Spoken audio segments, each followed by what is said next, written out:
बंदी छोड़ सतगुरु रामपाल जी भगवान की जय हो। परमपिता परमात्मा, सारी सृष्टि के रचनहार, कुल मालिक, असंख्य ब्रह्मांडों के स्वामी, जगत गुरु, तीनों लोकों में प्रवेश करके सबका भरण पोषण करने वाले राजाधिराज, आत्माधार, नाथों के नाथ, देवों के देव महादेव, सर्वेश्वर महेश्वर मृत्युंजय, अजरो अमर, आदि अनादि सनातनी प्रभु, जगत पिता जगदीश्वर, श्री श्री 1008 की उपाधि के वास्तविक अधिकारी, अकाल मूरत, शब्द स्वरूपी राम, वासुदेव, सर्वगतम ब्रह्म, परम पूज्य, प्रथम पूज्य, परम संत, परम पुरुष, परम धनी, परम दयालु, आदि अनादि, सत्य कबीर, हक्का कबीर, जगत के तारणहार, जगत के मुक्तिदाता, जगत के जगन्नाथ, हारे का सहारा, अल्लाहु अकबर, संत श्रोमणी सतगुरु रामपाल जी भगवान के चरण कमल में हम सभी सत्सेवक भाई बहनों का अनंत कोटि दंडोत प्रणाम। भाई और बहनों, दुनिया अभी अनजान है और उस पूर्ण परमात्मा की नाम और महिमा से बहुत दूर है। और जिन जिन आत्माओं ने उस पूर्ण परमेश्वर की पहचान कर ली, वो आत्माएं आज भक्ति का असीम आनंद उठा रही हैं। असल में जिसे हम राम कहते हैं, असल में जिसे हम श्री कृष्ण कहते हैं, वो आज धरती पे प्रकट है। क्योंकि राम अपने काम नहीं कर सकते थे, राम के काम करने के लिए भी उस आदि राम को आना पड़ा। श्री कृष्ण जी अपने काम नहीं कर सकते थे, श्री कृष्ण रूप में वो काम करने के लिए स्वयं प्रभु को आना पड़ा। वो प्रभु कौन है, कैसा है, कहाँ है, कैसे वो प्रभु अपने बच्चे श्री राम और श्री कृष्ण और 33 करोड़ देवी देवताओं समेत ब्रह्मा विष्णु महेश के भी कार्य संभालता है, उनके भी काज सारता है, उनके भी संकटों का मोचन करता है। उस परमेश्वर की पूर्ण और यथार्थ जानकारी के लिए जब तक आप लोग YouTube पे जाकर संत रामपाल जी भगवान के सत्संग नहीं सुनेंगे, और एक सृष्टि रचना उनका पार्ट है, सृष्टि रचना संत रामपाल जी महाराज, जब तक आप YouTube पे सृष्टि रचना नहीं सुनेंगे, अध्यात्म के विषय में आप कुछ भी नहीं जान पाएंगे और आप उस परमेश्वर से वंचित रह जाएंगे जो पूर्ण परमेश्वर, पूर्ण मोक्षदाता आज इस धरती पर 8 सितंबर 1951 से हरियाणा में प्रकट है। 8 सितंबर को जिनका प्रकट दिवस है, भाई और बहनों, कहते हैं मासा घटे ना तिल बधे, विधाता लिखे जो लेख, साचा सतगुरु मेट कर ऊपर मारे मेघ। हमारे संस्कार में लिखे हुए को, हमारे प्रारब्ध में लिखे हुए को, जिसे हम भाग्य कहते हैं कि परमात्मा ने उसके भाग्य में ये लिख दिया वैसा ही होना है, परमात्मा ने उसके भाग्य में जो लिख दिया वैसा ही होना है। कहते हैं लिखे हुए को भी मेटने वाला केवल धरती पे सतगुरु है, दूसरा कोई नहीं है। उस विधाता के द्वारा जो लेख लिख दिए गए, उनको मिटा के अपनी तरफ से नया लेख लिखने में यदि वर्तमान में इस सृष्टि में कोई समर्थ है तो परम पूज्य सतगुरु रामपाल जी भगवान है। और आज आपको एक छोटा सा उदाहरण, हालांकि ये कोई बड़ी बात नहीं है, ये तो बहुत छोटी बात है उस परमेश्वर की महिमा में। आज से पहले ना जाने उस परमेश्वर ने इस पृथ्वी पे प्रकट होके एक लीला करके, और सन 1994 से उन्होंने अपना यथार्थ 13वां कबीर पंथ शुरू किया। संत रामपाल जी भगवान ने स्वयं ये कबीर परमात्मा हैं, परमेश्वर हैं। 1994 से इन्होंने अपना यथार्थ 13वां कबीर पंथ शुरू किया, और उसके बाद से एक नहीं, दो नहीं, 100 नहीं, 1000 नहीं, लाखों आत्माओं को परमेश्वर ने नया जीवन दिया है भक्ति के लिए। जिनकी जीवन रेखाएं समाप्त हो चुकी थी, परमेश्वर ने उनको नया जीवन दिया अपनी भक्ति से, अपने आशीर्वाद से। लाखों का परमेश्वर ने निःशुल्क, बिना किसी गोली दवाई के, बिना किसी ऑपरेशन के, अपने आशीर्वाद मात्र से कैंसर जैसे भयानक रोग ठीक किए, एड्स जैसे रोग ठीक किए। जिनकी आर्थिक स्थिति पताल में जा चुकी थी, और जब से उन आत्माओं ने सतगुरु रामपाल जी भगवान से नाम दीक्षा ली, उनके सत्संग सुनने प्रारंभ किए, उसी दिन से परमेश्वर ने उनके घर में चार चांद लगा दिए। तो इस परमात्मा की जितनी महिमा करें उतनी कम है। लाखों को परमात्मा ने जीवन दान दिया है जिनकी आयु समाप्त हो चुकी थी। आज हमारे साथ में हमारे एक भगत भाई बैठे हुए हैं और इनके बेटे को, जो कि मर चुका था, पानी में डूब चुका था, छोटा बच्चा था, जल से भरी हुई नाली में गिर गया। घर वालों ने बहुत देर बाद संभाला, तब तक बच्चा डूब के मर के पानी के ऊपर आ गया था। और किस प्रकार से फिर उसकी माता ने, जो कि सतगुरु रामपाल जी भगवान की शिष्या है, उस बच्चे को दरबार में लिटाकर प्रभु से प्रार्थना की और परमेश्वर ने बच्चे को जीवित कर दिया। वहाँ डॉक्टर भी थे, वहाँ गांव वाले भी थे, सब ने देखा और इस अद्भुत चमत्कार को देख के सभी ने परमेश्वर को नमन किया। सन 2020 से ये सतगुरु रामपाल जी भगवान से जुड़े हैं और जैसे ही इनको साध संगति का पता चला कि सतगुरु रामपाल जी भगवान के मार्ग में दो पंथ हैं। एक पंथ उनका परिवार, जिसे सतलोक आश्रम मैनेजमेंट हरियाणा कहा जाता है, वो लोग संचालित करते हैं और वो लोग मर्यादाओं में नहीं रहते, मर्यादाओं में नहीं चलते। वो लोग सारे के सारे कर्म सतगुरु रामपाल जी भगवान के ज्ञान के विरुद्ध करते हैं। सतगुरु रामपाल जी भगवान की दुनिया निंदा करे, चुगली करे, उनको भला बुरा कहे, सारे कर्म जैसे राजनीति, आरक्षणबाजी, रक्तदान, देहदान, भगत समाज से ज्योति पाठ का पैसा लेके दुनिया वालों के लिए खेलकूद के लिए स्टेडियम बनाना, जो इस मार्ग में नहीं है। इन आश्रमों में करोड़ों रुपया इन्होंने जो है पत्थरों में बर्बाद करवा दिया। यानी सारे उल्टे कर्म, जिन कर्मों के करने से परमेश्वर नाराज होते हैं, जो इस मार्ग में नहीं है। हमें दुनिया को प्रसन्न नहीं करना, हमने परमात्मा को प्रसन्न करना है और परमात्मा उन्हीं कर्मों से प्रसन्न होंगे जो कर्म करने के लिए परमेश्वर ने हमें कहा है। तो 2020 में भगत जी ने नाम लिया और नाम लेने के बाद सतलोक आश्रम मैनेजमेंट हरियाणा के कर्म कुकर्मों को देख के इनको ये जो है संदेह हो गया कि कुछ न कुछ गड़बड़ है। परमात्मा ने दया करी, इनके पास साध संगति के वीडियो आने लगे, यानी मुझ पवन दास के वीडियो इनके मोबाइल पे आने लगे। इन्होंने वीडियो को बहुत ही गंभीरता से लिया, ध्यानपूर्वक सुना, सब कुछ इनकी समझ में आ गया। तो 6 महीने के बाद ही ये साध संगति से जुड़ गए और ये साध संगतियों में आने जाने लगे। परमात्मा की सही तरीके से इनके घर में भक्ति होने लगी। उसके बाद में वो घटना घटी, क्योंकि परमात्मा ने इस आत्मा को, इस परिवार को ये विश्वास दिलवाना था कि साध संगति में परमात्मा है। साध संगत वाले भाई बहनों के साथ परमात्मा छाया की तरह, साए की तरह रहता है। इनके विश्वास को परमात्मा ने इस घटना के माध्यम से, चूँकि बच्चे का वो लास्ट समय था, उस बच्चे का जीवन केवल इतना ही था। माँ के गर्भ में विधाता ने उस बच्चे की आयु केवल इतनी ही लिखी थी। उस बच्चे को उसी समय डूब के मरना ही मरना था। सृष्टि में उसे ब्रह्मा विष्णु महेश दुर्गा 33 करोड़ देवी देवता अन्य कोई भी संत महात्मा नहीं बचा सकते थे। लेकिन परमेश्वर ने इस परिवार की मर्यादित भक्ति को देखते हुए उस बच्चे की आयु एक्सटेंड की, उस बच्चे की आयु बढ़ाई, जिससे बच्चा भी भक्ति के लायक बना और इस परिवार का भी परमात्मा पर, साध संगति पे दृढ़ विश्वास हुआ। आगे की बात आपको भगत जी बताएंगे ताकि आपको विश्वास हो। खुद ये उस बच्चे के पिता हैं। सत्साई भगत जी। सत्साई भगत जी। क्या नाम है आपका? मेरा नाम शिवदत्त है। शिवदत्त भगत जी, आप कहाँ से हैं? हम बांदा जिला, गांव छिलोलर है, कमासिन क्षेत्र के पास। तो ये जो घटना जो आपने मुझे बताई अभी थोड़ी समय पहले, ये घटना कहाँ पे घटी थी? ये घटना 2023 की है, मार्च के महीना की। उस समय आप कहाँ पे थे? हम सुबह नित्यनेम करके चले गए थे बाहर नकड़ी लेने, रोटी वोटी बनाने के लिए।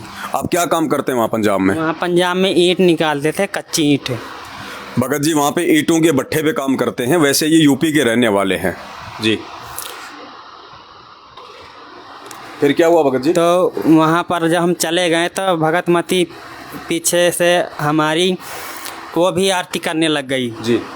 और बच्चे खेल रहे थे अंदर ही जी। खेलते खेलते बाहर आ गया और नाली थी बहुत गहरी, यानी यहाँ से थी। नाली मतलब कमर के जितनी थी नाली? कमर के इतनी जितनी। उसमें क्या था, मतलब पानी भरा हुआ था? पानी भर गया था और चल रहा था उधर, तो बहुत फुल हो गई थी जी। उसमें खेलते खेलते बच्चा डूब गया, किसी को पता नहीं था जी। हमारे बच्चे की उम्र कितनी थी? 13 महीना। 13 महीना का लड़का था या फिर? लड़का था 13 महीना। जी। उसके बाद फिर भगतमती की छोटी बहन सी, यानी मेरी साली छोटी 6-7 महीने की, जी। उसने भी नहीं थी, वो चली गई थी बाथरूम। जब वो आधा घंटा बाद आई तो उसने देखा कि बच्चा मर के और दूर चला गया था, उतरा ऊपर आ गया था पानी से। यानी जब तक इनके परिवार वालों को पता चला तब तक तो बच्चा नाली में गिर के डूब के और मरने के बाद पानी चाहे कितना ही वजन हो उसको एक बार ऊपर फेंक देता है, तो बच्चा ऊपर आके फिर नाली में जो मतलब कि बहता बहता जा रहा था। उसके बाद जब वो देखी कि अपनी बहन से बोली कि बच्चा तो मर गए, उतरा के ऊपर आ गया। भगतमती सब दरबार से आई और बच्चे को लेकर जब देखी तो बच्चा मरा था। उधर ही एक लड़की का ख़त्म हो गई थी, उसके पास खाना पीना का जुगाड़ हो रहा था। भगत जी कह रहे हैं कि जैसे हमारे घर पे ये घटना घटी, हमारे जस्ट पड़ोस में कुछ ही दिन पहले 12-13 साल की एक बच्ची का निधन हो गया था और उसका 12वां-13वां दिन था, तो काफ़ी लोग वहाँ पे जो है वो इकट्ठा हो रखे थे पहले से। तो जैसे ही भगत जी के घर पे इस घटना का उनको पता चला, सारी की सारी भीड़ जो इनके पड़ोस में थी वो इनके घर पे आ गई और उस बच्चे को जो है वो देखने लगे। तो सब बच्चे को देखने लगे, कम से कम 50 आदमी वहाँ था, वो ज़्यादा था उधर। डॉक्टर भी था, डॉक्टर वो बढ़िया भी था और दवाई भी बढ़िया करता था, लेकिन उस दिन जब बच्चे को उसने देखा तो बच्चे का बिल्कुल मरा हुआ पाया। यानी वहाँ पे इनके पड़ोस में एक डॉक्टर भी उन पे उस कार्यक्रम में आए हुए थे, तो डॉक्टर ने देखा कि भाई चलो मैं चेक करता हूँ, तो डॉक्टर जी ने जब चेक करा उसको अच्छे से, तो डॉक्टर ने उसको डेड घोषित कर दिया कि ये मर चुका है, इसमें कोई श्वास नहीं है। उसके बाद फिर भगतमती रोने लग गई, फिर कह रही कि डॉक्टर साहब मेरा बच्चा बता लो, तो डॉक्टर साहब कहता कि ये बच्चा नहीं है, ये तो मर कुचा है, इसको नहीं बचा सकते। तो भगतमती रोते रोते, हम सतगुरुदेव का, अपने गुरुदेव भगवान का दरबार लगा रखे थे उधर ही, तो भगतमती रोते रोते दरबार पर गए, गुरु भगवान से प्रार्थना की है परमात्मा मेरा बच्चा तो मर गया, अब ये आपके शरण में परमात्मा, अब इसको आप जीवित कर दो। तो बंदी छोड़ परमेश्वर सदगुरु रामपाल जी भगवान उस बच्चे को तुरंत जीवित कर दिया। तुरंत उसने आँख खोला, तुरंत पानी फेंक दिया। पानी फेंकने के बाद फिर डॉक्टर कहे ये तो जीवित हो गया था, चमत्कार हो गया, इसको तो हम तो इसको फेल कर दिया था, यह बच्चा है ही नहीं था, ये तो तुम्हारे परमात्मा का ही चमत्कार है, तुम किसकी पूजा करते? हमने बताया कि हम परमेश्वर सदगुरु रामपाल जी भगवान की पूजा करते, वो सारी सृष्टि के कबीर परमात्मा हैं, आए हुए हैं, तो वही भगवान उन्हीं ने बचाया। ये चमत्कार हुआ।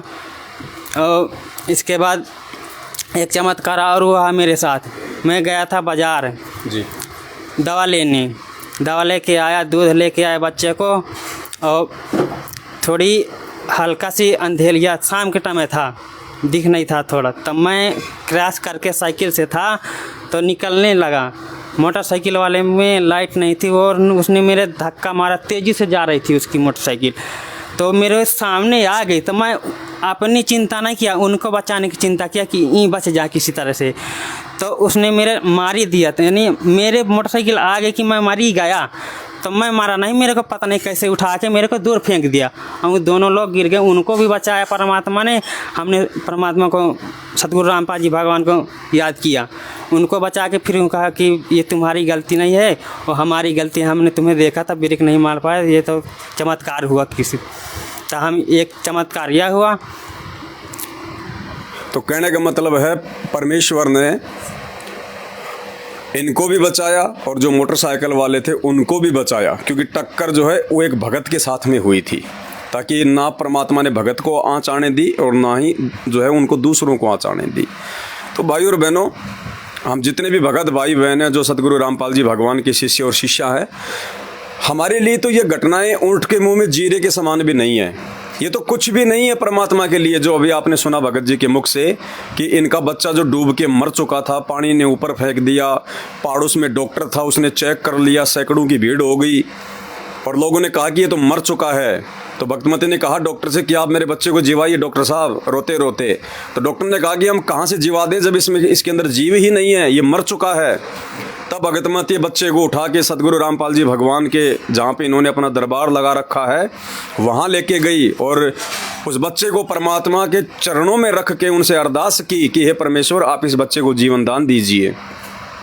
अगले ही क्षण वो बच्चे के मुंह से अचानक से पानी बाहर निकला और बच्चा तुरंत खड़ा हो गया।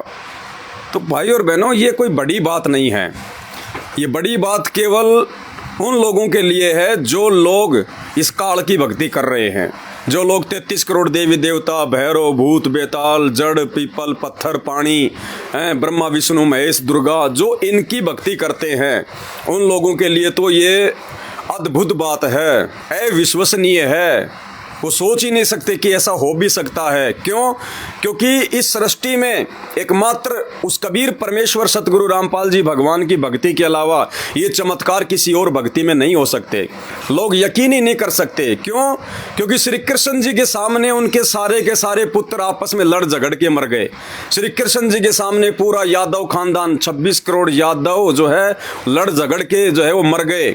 श्री कृष्ण जी के सामने उनका सगा भांजा अभिमन्यु जो कि चक्रव्यूह में मारा गया था, सुभद्रा रो रही थी कि भाई अपने भांजे को तो जीवित कर दे, तू तो भगवान है। श्री कृष्ण जी अपने सगे भांजे को भी जीवित नहीं कर पाए। तो हम सब ये महाभारत पढ़ते हैं, ये पुराण पढ़ते हैं, हम सबको पता है कि ये भगवान कुछ नहीं कर सकते, ये भगवान अपना भी बचाव नहीं कर सकते। श्री रामचंद्र जी को सरयू नदी में डूब के मरना पड़ा। श्री कृष्ण जी के जो है पैर में जहरीला तीर लगा, श्री कृष्ण जी की भी जो है वो तड़प तड़प के मौत हुई। बाकी 33 करोड़ देवी देवताओं की कहानी जो है इन पुराणों से वो भरी पड़ी है। रावण ने उनको किस कदर अपनी जेल में डाल रखा था। शनि महाराज जिससे आज पूरा हिंदू समाज इतना भयभीत हो रहा है, रावण उसको अपने पैर के नीचे रखता था जब वो आसन लगा के बैठता था। तो भाई और बहनों, संत रामपाल जी भगवान के भक्तों के लिए तो ऐसी घटनाएं जैसे जीवन दान देना, कोई ऐसा भयंकर रोग ठीक कर देना, निर्धन को माया दे देना, बांझ को बेटा दे देना, ये कॉमन बात है। हमें कोई आश्चर्य नहीं होता क्योंकि हमें पता है कि हम जिसकी शरण में है वो पूर्ण परमात्मा है, समर्थ है, भगवान है। सतगुरु जो चावे सो कर दे, भरम पड़ो मत कोई, से उधड़ पे शीश चढ़ाया, पाछे करी रसोई। तो ये अविश्वसनीय बातें केवल जगत वालों के लिए है। जो लोग अभी संत रामपाल जी के सत्संग नहीं सुनते हैं, इसलिए वो संत रामपाल जी की समर्थता और उनकी महिमा से बहुत दूर है, अनजान है। तो मैं प्रार्थना करूंगा अपने सभी भगत भाई बहनों से, जो भी मेरे जगत वाले भाई बहन हैं, जो मेरे फेसबुक पेज पवन दास इस लाइव से जुड़े हुए हैं, आप संत रामपाल जी के सत्संग सुनना शुरू कीजिए।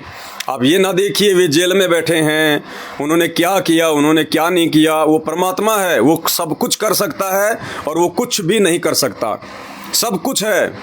जितने भी आरोप उन पे लगे हुए हैं वो झूठे हैं, सारे के सारे। और बहुत सारे लोगों को तो यही नहीं पता कि उन पे आरोप क्या लगे हुए हैं। कई तो वैसे अपनी जुबान को गंदी कर लेते हैं उनकी निंदा चुगली करके कि उन पे बलात्कार का मुकदमा है, बलात्कार का मुकदमा है। अरे ये परमात्मा है, ये सभी आत्माओं का बाप है, ये हमारा भी पिता है, आपका भी पिता है। और एक बाप अपनी बेटी के साथ ऐसा नहीं करता। जगत वाले तो लाख कर दें, लेकिन ये परमेश्वर है, ये आत्मा का पिता है। ऐसा कोई आरोप संत रामपाल जी पे नहीं है। जितने भी आरोप उन पे लगे हुए हैं वे सारे के सारे आरोप बेबुनियाद हैं। उन आरोपों का दोषी सतलोक आश्रम मैनेजमेंट हरियाणा है। संत रामपाल जी का बेटा, बेटी, जवाई, भाई, बंधु, रिश्तेदार, ये लोग हैं। इन लोगों की मनमानी हरकतों के कारण ये बरवाला कांड हुआ। संत रामपाल जी को इशार की तारीखों पे नहीं जाने दिया। और संत रामपाल जी ने क्यों ज़बरदस्ती नहीं की, इसके पीछे एक बहुत गहरा रीजन है।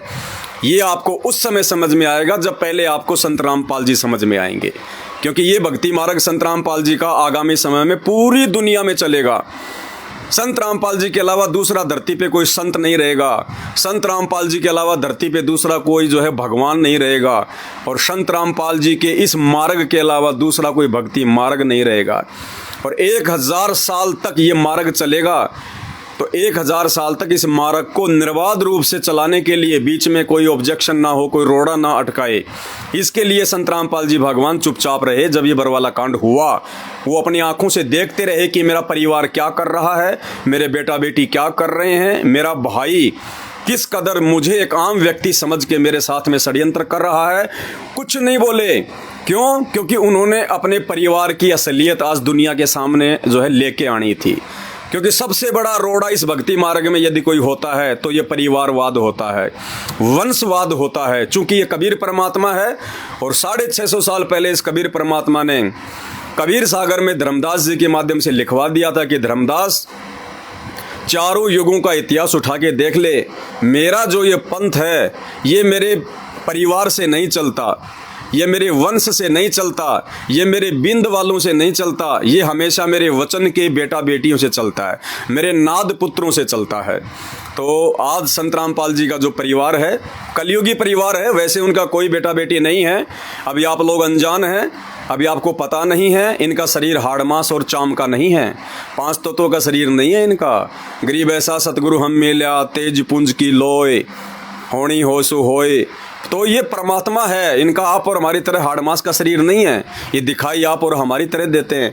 जैसे 650 साल पहले कबीर परमात्मा थे, वो भी आप और हमारे जैसे दिखाई देते थे। और धर्मदास भी विश्वास नहीं कर पा रहा था। धर्मदास कह रहे थे कि आप अपने आप को भगवान कहते हो, लेकिन मैं कैसे यकीन करूं, आप तो चलते हो, फिरते हो, खाते हो, सब कुछ है, बात करते हो, हमारे जैसे जो है वो लग रहे हो। तो भाई और बहनों, इस परमात्मा को केवल उनके ज्ञान से पहचाना जा सकता है, दूसरा धरती पे कोई थर्मामीटर नहीं है। तो अपने परिवार की वो जड़ परमात्मा ने सबको दिखानी थी, ताकि लोग मेरे परिवार पे आश्रित ना हो जाए, लोगों की श्रद्धा मेरे परिवार पे ना हो जाए। और ये परिवार ये काल का दूत है, ये काल का एजेंट है। और देख लीजिए, जब से संत रामपाल जी जेल में गए हैं तब से इन्होंने वो सारे कुकर्म भक्ति मार्ग पे खुद भी किए हैं और भोली संगत से भी करवाए हैं। जिन कुकर्मों के करने से मर्यादा टूटती है, भगत भक्ति और भगवान से दूर होता है। तो ये हमारी अंदरूनी बातें हैं, ये आप जगत वाले भाई बहनों को समझ में नहीं आएगी। ब्रह्मा विष्णु महेश 33 करोड़ देवी देवताओं के पुजारियों को अभी समझ में नहीं आएगी, लेकिन हम संत रामपाल जी के भक्तों को बहुत अच्छे से समझ में आएगी, क्योंकि हम इस पंथ से जुड़े हुए हैं।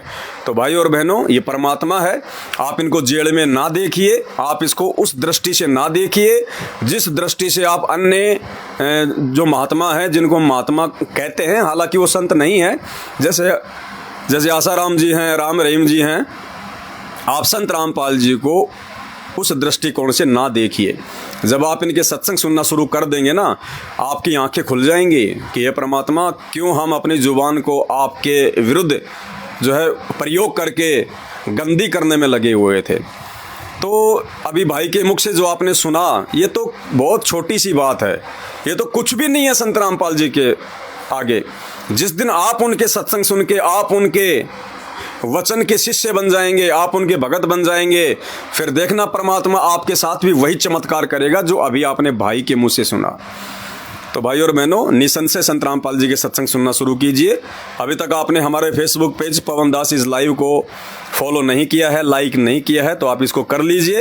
वो सिर्फ इसलिए कि आपके पास में अध्यात्म से संबंधित सही जानकारी पहुंच सके, आपको भक्ति और भगवान से संबंधित जानकारी मिल सके। क्योंकि आने वाले समय में आप लोग खुद ढूंढोगे भगवान को, खुद चारों तरफ दौड़ लगाओगे, भगवान कहाँ है, भगवान कहाँ है।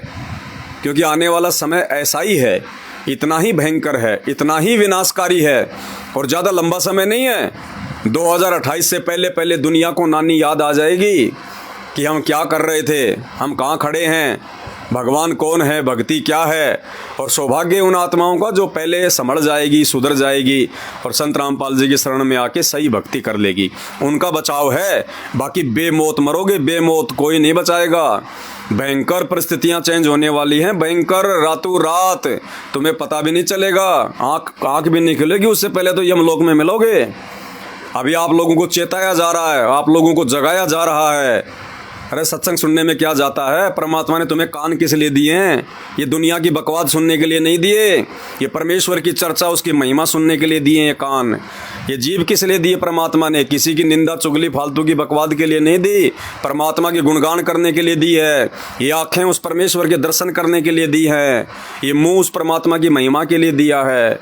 तो भाई और बहनों, थोड़ा सोचो, विचार करो, आप क्या भक्ति कर रहे हैं, आपकी भक्ति का आधार क्या है? आपकी भक्ति का आधार है आपके बाप, आपके दादा, आपके परदादा, जो वो करते आ रहे हैं आप भी वही कर रहे हो, लेकिन वो भक्ति नहीं है। असली भक्ति का आधार है हमारे धर्मशास्त्र, वेद क्या कहते हैं, गीता जी क्या कहती हैं, पुराण क्या कहते हैं, महापुरुषों की वाणियाँ क्या कहती हैं, ये भक्ति का आधार है। बाकी आप समझदार हो, बाकी इतना ही कहूँगा कि यूट्यूब पे जाके संत रामपाल जी के जितना जल्दी हो सके सत्संग सुनना शुरू कर दो, वरना बाद में सिवाय पछताने के आपके कुछ भी हाथ नहीं आएगा। हम तो भोंकते रहेंगे, हमारी तो आदत है। हमें तो समझ में आ गया कि मानव जन्म क्यों मिला है, इस मानव जन्म की उपयोगिता है किस चीज़ में, केवल संत रामपाल जी के गुणगान में, इनकी महिमा में, इनकी भक्ति में, बाकी कुछ नहीं है। ये परमात्मा बैठे बैठे खिला दे अपने भगत को, बैठे बैठे पूरी दुनिया को खिला दे बैठा बैठा, और पूरी दुनिया को यही खिला रहा है। तीनों लोकों में प्रवेश करके सबका भरण पोषण यही कर रहा है। तुम तो सारा दिन इतनी भागदौड़ में, इतने टेंशन में, और तुमसे ज़्यादा तो जानवर हैं पृथ्वी पे। और जानवर कौन सा काम करते हैं, कौन सा ऑफिस में जानते हैं, कौन सा धंधा करते हैं, कौन सा झूठ बोलते हैं, चोरी करते हैं, रिश्वत लेते हैं, और हमसे कई गुना ज़्यादा खाते हैं। परमात्मा सबको खिला के सुलाता है, सबको पोपाटी पगड़ा भया और जागी जी आजून, सब काहू को देते हैं वो चोंच समाना चून। वो चींटी को कर्ण और हाथी को मन उसकी आवश्यकता के अनुसार देता है।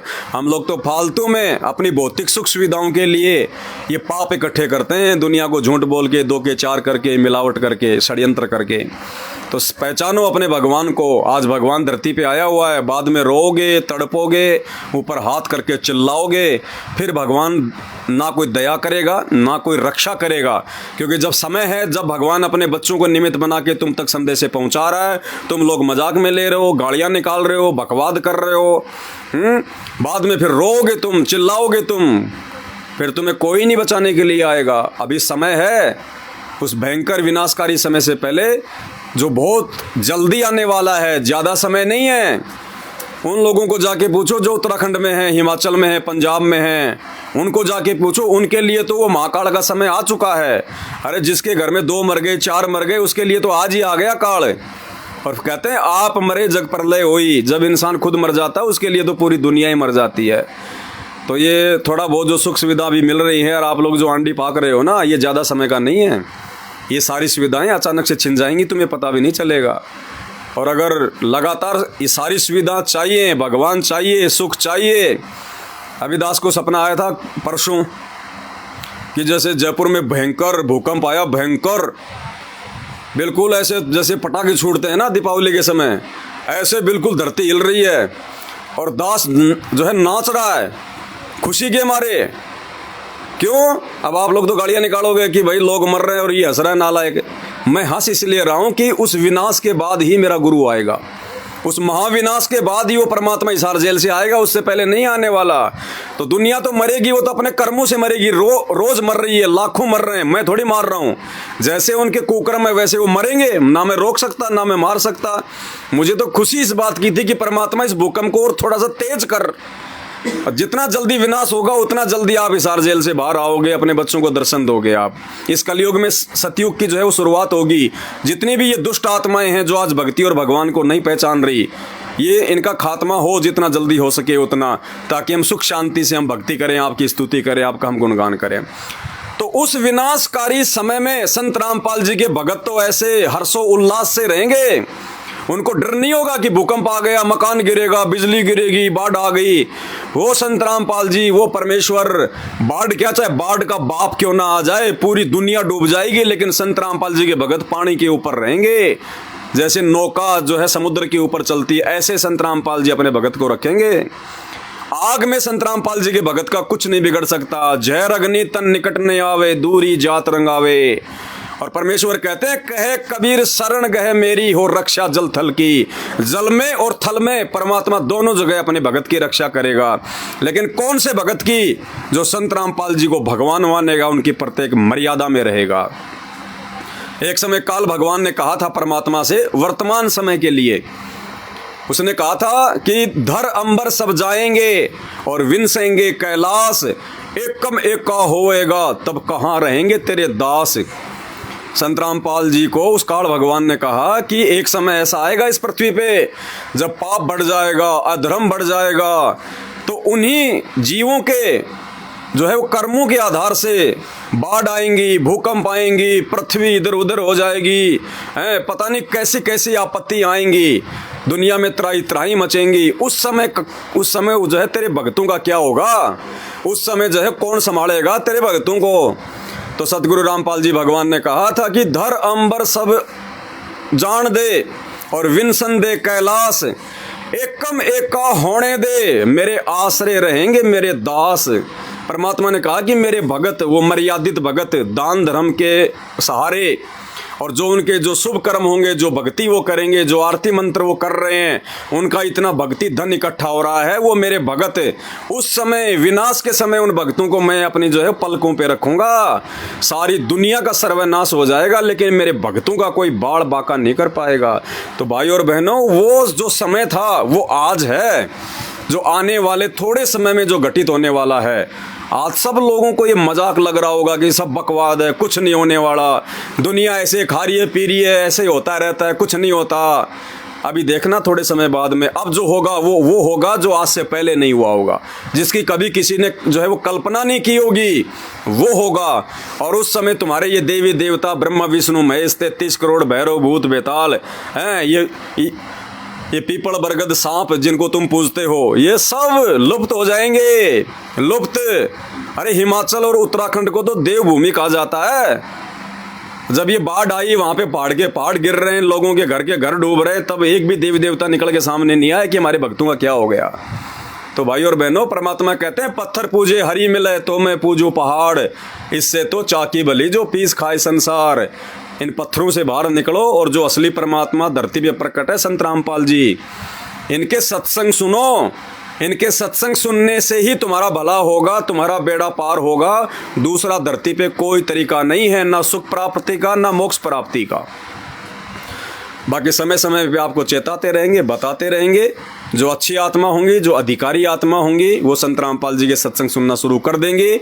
उस विनाशकारी समय में अपनी जो है वो कमर तोड़वाने से वो बचेगी। और बाकी भाई जिसके जैसे कर्म वैसा अपना पाएगा। राम किसी को मारे नहीं, मारे तो हत्यारा राम, अपने आप ही मर जाएंगे कर कर खोटे काम। तो भक्ति को समझो, भगवान को समझो, और ये समझ में आएंगे केवल संत रामपाल जी के सत्संगों से दूसरा धरती में कोई तरीका नहीं है। आज के लिए इतना ही, फिर समय समय पे लाइव आते रहेंगे। बंदी छोड़ सतगुरु रामपाल जी भगवान की जय हो।